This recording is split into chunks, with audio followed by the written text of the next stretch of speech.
So I went to this estate buyer's sale and they had tables full of $5 items, is what I was told. And as I'm scrolling through all of these pieces, I'm looking for something to buy to resell for at least $20 on up. And there's great pieces here. There's like this one is from the 70s, 80s. I'm not finding a whole lot that's from the 50s or 60s. This one looked like it could be until you flip it over and it's got that textured back on it, and it's more from the 70s, 80s. It could even be 90s. So I'm scrolling in the tables. I'm looking fairly fast. I think the more you do this, the faster you can find really good pieces. Because I did another scan, one more round, and I still didn't find anything at probably 6 tables full of jewelry like this. If you can see, there's a lot of plastic beads. Oh wait, here's a glass bead bracelet. Well, it is really pretty. It's got these little charms on it that tells me it's newer. And the glass beads are really pretty, but they're brown tones. Paying $5 for it, I'll be lucky to get 16 for it, 17 maybe.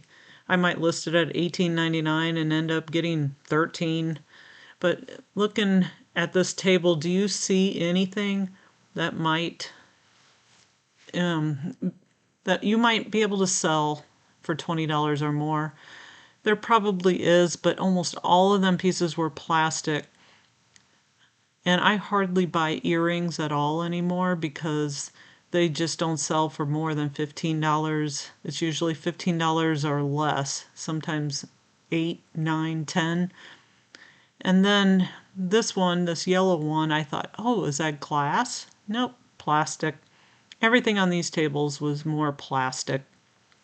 I was a little bit disappointed in the $5 tables, but she told me as soon as they get something that's 50s, 60s on that table, it sells almost right away. And yeah, you probably could find some pieces from that era, but they're just not of high quality. So rings, rings, rings. $5 rings, that's a little too much for me unless they're artisan pieces. Then we hit this other table. She took all the good stuff out and put it on these other tables, which are $10 on up. So now I got to find pieces that are worth even more, like $30 to $50. This was a little acorn necklace, which was really cute, but they wanted $10 for it, and I thought, well, with the fall season, but still, I might only get $15 for that in the end. There is no way I can buy that for $10. And here we go. These are a lot of glass beaded, a lot more brand names. On the other tables, there was no brand names whatsoever. This little rhinestone milk glass bracelet, I would normally buy, but they wanted $10 for that. I wouldn't even hardly pay $5 for it. That purple one next to that was really pretty. This was really pretty. I believe them were glass faux pearls and glass AB beads, but I think she wanted like 15 for that. And again, I might get 25 for it, minus my fees and all of that. That orange one was kind of pretty. Oh, wait, go back. Right there. That is a coral necklace, and they want $15 for it. That would have been worth buying at $5. You could probably get 25 for that. And we're scrolling some more. Some of these are stone, some are mother of pearl, some are seed beads, it looks like. Oh, then we find this gorgeous, huge buckle, and it is German silver, it says on the top. They wanted $75 for that. There's no way I can do that. And what else do we have here? This is really pretty stone. I think it's amethyst. And it's just so sparkly and so pretty and heavy weight. But I think it was like $35. What's on the bus up there? There's some interesting pieces on this table. But I just cannot find hardly anything to sell. That one was interesting, but it's newer. That one was a stone. I like to buy stone necklaces. That one is a freshwater pearl bracelet. That was really pretty, but the price wasn't right. This one I fell in love with. I kept looking at it and looking at it, and then I finally had to just check the price.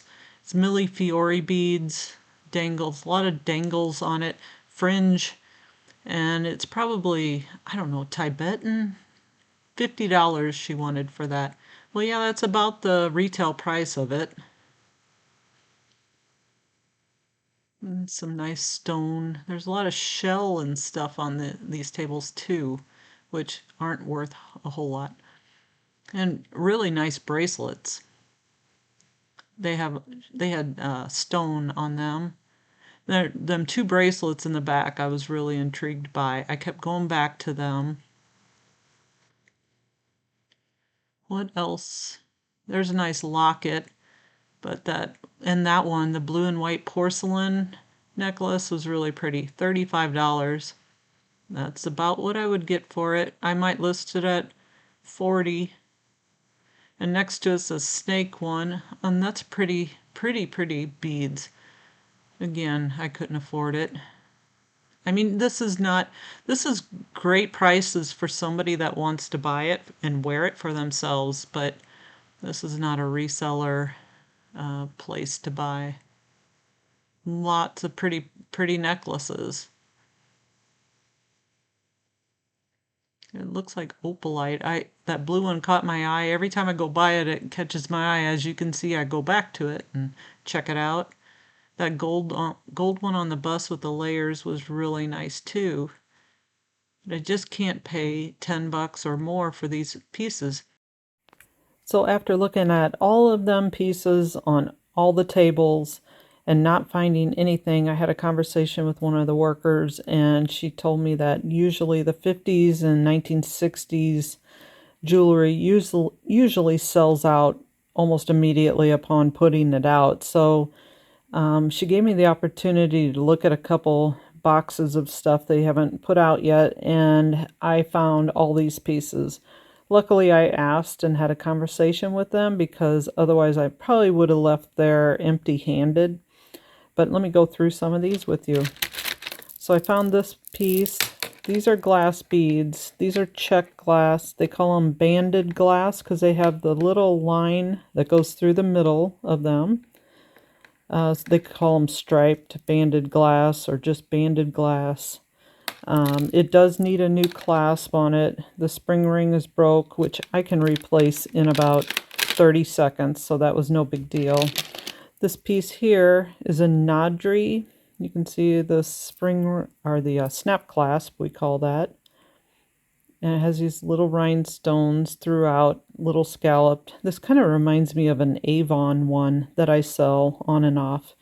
But this one probably sell for $25. It's really pretty. It's more of a choker style. I found this little cross. It looks gold filled to me. I believe it's an older one. I really think it's gold filled. I haven't tested it yet, but I do believe it is. And I can easily add a chain to that. This one is interesting. It looks like it could have been sterling, but it's not. You flip it over, it's pretty obvious. It's not sterling, but it is artisan made. It's kind of rough, but it's still artisan made. It might be Indian. It's got these bezel set stones in it, and a nice opalite rectangle piece in the center. And I'll put this on a chunky silver chain and should not have a problem selling that. This one is a Lucinda. I always like Lucinda. I know some people don't. They think they're cheap, which they are, just resin and like a cardstock. It has some fuzzies sticking to it. But this is something I can sell for $25 easily. There's collectors for these things out there. This one is a Anne Klein, and I normally don't pay about $5 for earrings, but Anne Klein's a good brand, and they're big and chunky and gold, and that helps with the value on them. So probably list them at least 20, maybe 25. This is an older snake chain, a double snake chain, and it is very short. It's like a choker, has a snap clasp on it, and it is not signed, but well, it has this little star design on it, like a snowflake looking design. I don't know if that's a particular maker or not. I've never seen it before, but I might look it up or use ChatGPT, see if it recognizes it. I also have these two torque wire necklaces. This is not sterling. These, I don't believe they're sterling. They don't look like it. But I love these. I sell them fast. I usually throw a pendant on them because this one I think was signed. Yeah. Yeah, I can throw a pendant. I have plenty of pendants that don't have chains on them. Let's see if I can get it to zoom. Let me just look at the name.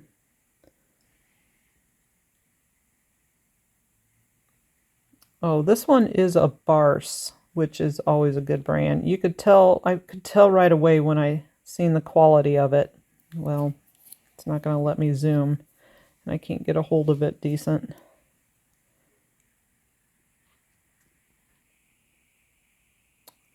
Barse Thai, it says, for Thailand. And it's a nice quality one. So, I'll throw a pendant on it and be good to go. This one has a little bit of gold tone wear, but it is really shiny, glossy gold. It's a nice, well-made piece. It is not branded. It just has a hook clasp on the end. Oh, it is branded. It's a Monet. Let's start over on that one. Cut. And then this one back here is, when I picked it up, I'm like, ooh, nice quality. It has a shiny back on it, smooth, glossy, and the feel of it is really nice. I could tell it was a good brand, and it is labeled right here, Monet, and it has a hook clasp, and the hook is just like extra nice. It's a thick, well-made one. So again, Monet, Trifari, Napier, I always pick them 3 up if they're gold chains, and I can sell them for $25 to $35. This one could be modern. It probably is modern, but it's just really nice, really well made, I think. It's solid. It does have a little bit of gold tone wear on it, but it's a nice gold statement bangle. And again, I'll probably put 25 on that one as well. These are always good sellers. They're etched. You can't price them too high because there's a lot of them on the market.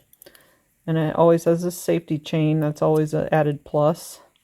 But when you open it, this one's just a regular push lock. If it had a wire that extends across it, that's going to give it a much higher value, probably over $100 or close to $100. If I can get it closed. There we go. It snaps shut. You got to make sure that they lock in place. Otherwise, you can adjust this little thing on the inside. This little thing, you can bend this upwards a little bit, and that'll help it lock into place.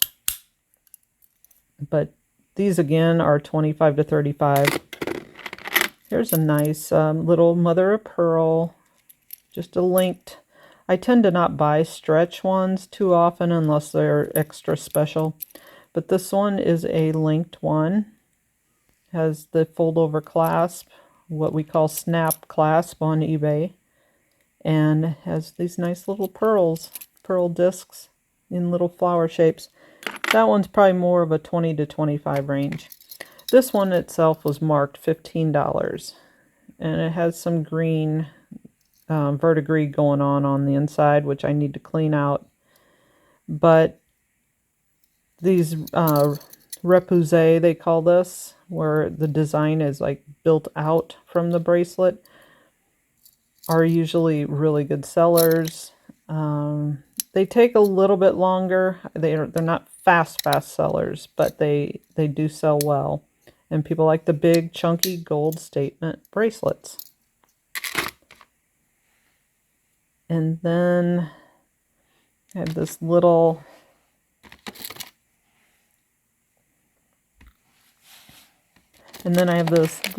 purse. It's a little mesh purse, coin purse, that actually opens with the kiss lock on the top here. And I can't do it with one hand. But it is etched with Mo BPA, which is Missouri, probably Business and Professionals Association. There's probably a women's group that got these as little gifts. This one's a keychain, which I don't normally see the keychains on them too often.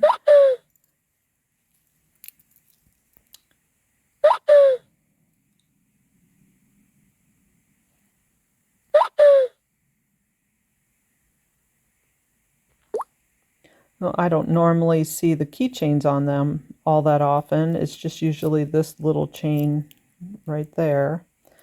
But these sell for $25 to $35 with no problem. And this one's really shiny and looks really good. They were made in the 40s to about the 70s. This is a Trifari mesh rope chain, and it's just a simple chain, and I picked it up. See, there's a Trifari hang tag on a spring ring clasp. I picked it up because I'll hang a pendant on this, and it's a really nice chain. Trifari's always good. And here, this is probably a Monet bracelet. And it's, what did they call this? Serpentine. No, this is a herringbone chain. And it's textured. If I can flip it over and see the Monet sign. I'm sure you can't with it being blurry. Let's see the Monet sign right there. And then this last one is also a Monet. It has the signature clasp on it of Monet right there, and it has a little round or oval Monet hang tag, which is probably the 70s. And I believe that is it. I got all of these for about $65, $70, and they were $5 a piece, but then if you buy so many, you get a couple free. So that's where this ended up coming out. With this one being $10, this one being $15, it ended up coming out to about $65, $70. So I paid about $4 and something a piece for all these pieces. That's what I ended up with at the sale. It ended up being not too bad after all. So I thought this would be a good time to bring up the eBay fee calculator. A lot of people think that resellers make a lot of money selling individual items, which honestly, that is not so true. It is a lot of hard work, and it's very time consuming. So I wanted to just point out how we can determine what our net profit is per item. And this is going to be a good video for beginners who really don't know all the fees associated with selling their items. So we're going to start here. I'm going to show you the individual price, and then what you're selling it for, and then what your net will be in the end. So you can find this great tool at ebayfeescalculator.com, eBay fees with an S. And it is free, and it's a great tool. So you go to the sold price. So we're going to start with a $10 item and just show you what the minimum amount is that you will make, the minimal amount. I charge $5.99 for my shipping, and my shipping cost, actual cost through eBay, is about $4.75. Sometimes it's over $5, and sometimes it's a little bit less than $4.75 as well. So I figure I'm just going to throw in $4.75 for an average. Now I have an eBay store, and mine is a premium store, and you could also have a basic store, and I believe that is the same amount of fees. My seller level is top rated. You could be above standard or below standard, and that is going to affect the amount of fees that you pay as well. So down here is the sales tax, and I am charged, or not me, but my buyers are charged 8% in my area. And we're talking jewelry items, jewelry and watches. You can pick whatever category you have on eBay. And then the breakdown in jewelry is parts and accessories and watches, but we're doing everything else, which is necklaces, bracelets, brooches, and all of that.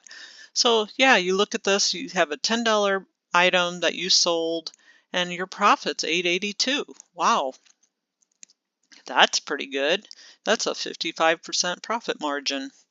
Your final value fee was $2.02 through eBay plus a 40-cent transaction fee. I'm being charged 11.7%. Again, that's for being a premium store with top rated. I don't think the premium store affects the rate. I think it's more about the top rated status. And sales tax, that's charged to the buyer. So, okay, that doesn't sound just too bad. But let's put a promoted ad rate in here. The lowest you can do is 5% nowadays. Well, that just brought it down to $7.96. Still not too bad. You're right under 50% profit margin. Let's change it to 10%. Now you're down to about $7.09. You're down to 44% profit margin. But wait, we forgot to add the item cost in. If you're trying to buy jewelry at $5 or less, like I am, your item cost could be anywhere from $3 to $5 on average. I'm down to $2.09 profit. Is that worth it? Is that worth it to you? Now you've taken time and gas to go drive to places. You tried to figure out where you're going to find things, or you spent time on different platforms trying to buy jewelry. So you got time involved in that. Once you do find the item and you receive it in hand, then you usually have to clean it. Sometimes you can clean an item for uh, um, 15 seconds. Sometimes it takes 5 minutes. It just depends. And then you got your photography. So once you've cleaned it and you've sorted it and get it ready for photography, you have to take the photos, and we usually try to take at least 12, 14 photos of each so you have a good clear picture of the item you're selling. And then you have your listing, which takes a while. If you have a watch, the item specifics is very long, and it takes me 5-10 minutes to list an item, where a necklace or a brooch might not take as long, but you still got to figure out all the details of how you want the title, what words you want in the title. Sometimes you got to research it, sometimes you got to research the price. All of that takes time. Now, was that worth the $2.09 profit? But wait, you still haven't paid for your poly mailers and your packing and your label and your gas and your income tax that you're going to have to pay on that. That all comes out of that $2.09 profit. To me, it's not worth selling a $10 item. What if you even raise the promoted rate to 15%? Now you're down to $1.23. But let's just say you don't even have promoted. You're still at $3.82, depending on your item cost. So you got to find items fairly reasonable to make any profit whatsoever. There are people that make good money selling in high quantities. So this is just something else to take into consideration. Let's move this up to $20. So we got a $20 item. My item cost is still $5. My shipping's all the same. $8 sales tax. Now my total profit is $12.56. We're at a 48% profit margin, but you're getting a little bit more for your money there for selling at $20. So let's promote it at 5%. Now you're at 11.16. What if we raise it to 10% so it gets exposure and you find somebody to buy it? You're now at 9.75. What about at 15%? You're now at 8.35. What about 20%? 6.95. Was it worth it? It's up to you. I know what I would say. Let's do a $30 item, but let's move this back down to 5%. So on a $30 item, you could possibly make $19.35 if you're buying your items at $5 or less and 5% promoted rate. How about 10% promoted rate? Now you're down to $17.40. So it's looking better per item. And I mean, your fees go up based off of basically your promoted rate. The regular fees stay the same. There's a lot of things to consider when you're buying as well as when you're selling, and is it worth your time? Well, hopefully this video has helped and I haven't confused you anymore, and maybe it'll help you determine how you want to run your business. If you want to sell $10 items, $20 items, or $30 items on up, that's totally up to you. And I just thought I would throw this out and see if it helps at all. So thank you again for joining me, and we will see you on the next one. Don't forget to like and subscribe.